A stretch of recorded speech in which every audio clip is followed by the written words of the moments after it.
上帝嘅名字會否逐漸消失？嗱，我哋睇下中文版嘅聖經係點講啊？就首先睇和合譯本啦。呢度就係摩西問神：你係叫咩名㗎？即係話咧，摩西唔識呢個神嘅名嘅喎，同呢個神好陌生嚇，即係唔識佢嘅。咁耶穌係咪神點答咧？佢唔係即刻答話我個名係乜乜乜，冇唔係咁講。佢話我係自有永有嘅。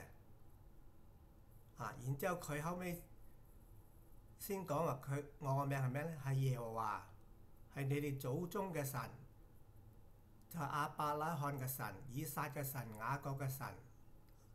耶和華係我個名，直到永遠，亦都係我紀念，直到萬代啦。即係話耶和華咧係呢個神嘅名，係唔會改變嘅，係永遠都係呢個名嘅。咁我哋睇下現代中文譯本點講，佢亦都係講耶和華呢個名嘅。咁中文新譯本亦都係講耶和華係神嘅名啦。咁我哋睇下呢個天主教思高繁體聖經譯本係點講？佢講係上主，佢冇講話耶和華或者上帝嘅名係乜嘢，淨係講上主。佢就係避免咗講神嘅名嘅。咁而家睇英文版嘅聖經點講？嗱，Complete Jewish Bible 呢度咧講自有永有係咩 ？I am what I am 或者 I will be what I will be，即係佢英文嘅譯法咧係佢話我就係我，即係其實冇答到㗎，我就係我，即係咪啊？即係冇正式答佢嘅，但係中文譯到做咩咧？自有永有。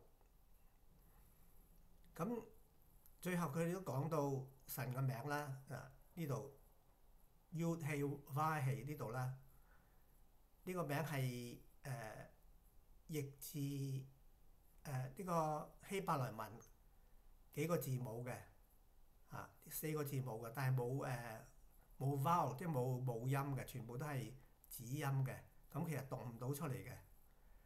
咁咧就猶太人咧就唔會直接叫神嘅名啦，叫佢 Adonai。Adonai 嘅意思即係上主咁解。咁我睇下另一個英文嘅譯本咧 Holman Christian Standard Bible 呢個係好新嘅，呢個係10幾年前先出版嘅呢個。咁就係亦都係講到佢個名 Yahweh 呢個名啦。就係英文版本咧，我揾到都係淨係呢兩個版本係有譯到中文。譯到呢個耶和華即係神嘅名嘅。咁去到 NIV New International Version， 佢就係講 The Lord 就即係上主咁解啦。佢冇講話係神嘅名嘅。咁去到呢個另一個新嘅譯本咧，1995年嘅 New American Standard Bible， 即係大約30年前啦。咁亦都講 The Lord 嘅，佢亦都冇直接譯神嘅名嘅。咁去到呢個 King James Version， 呢個係大約500年前到啦，係一個基督教版本嚟㗎。咁佢亦都係譯 The Lord 嘅，佢冇直接譯神嘅名嘅。咁去睇下天主教譯本 New Catholic Bible 咧 ，The Lord 佢係冇譯到神嘅名嘅。